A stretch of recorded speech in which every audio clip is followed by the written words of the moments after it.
Pemilihan kepala daerah atau Pilkada 2020 akan tetap digelar serentak di tengah pertambahan kasus COVID-19 di Indonesia yang masih tinggi. Berdasarkan data tim pakar Satgas Penanganan COVID-19 per Agustus 2020, positivity rate COVID-19 di tanah air sebesar 15,43% atau 3 kali lipat dari standar WHO.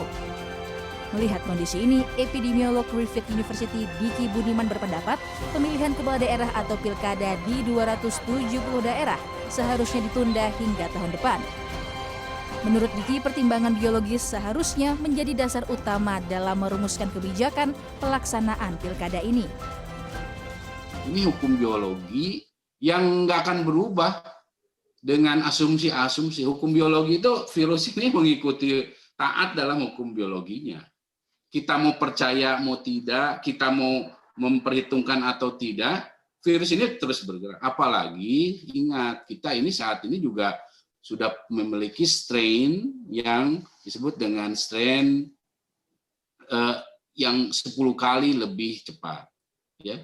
Ini yang di 614Z itu, ya. 10 kali lebih cepat penularannya. Keputusan untuk menunda itu bukanlah keputusan yang merugikan, malah menguntungkan. Menurut saya secara kesehatan masyarakat. Diki juga mencontohkan jika Indonesia berkiblat kepada Korea Selatan dalam pelaksanaan pemilu, maka Indonesia harus bisa menekan positivity rate atau rasio pertambahan kasus positif COVID-19 terlebih dahulu hingga di bawah 5%. Sejalan dengan Diki, epidemiolog Universitas Erlangga Windu Purnomo meminta agar pilkada serentak ini ditunda. Ia berpandangan seharusnya ada aturan yang berani menunda pilkada ini agar laju pertambahan kasus COVID-19 tidak semakin tinggi. Kalau pada pertengahan November, ya, daerah-daerah yang menyelenggarakan pilkada itu ternyata merah atau oranye, ya, dan kasus yang menanjak tajam terus begitu, maka seharusnya itu harus berani ditunda.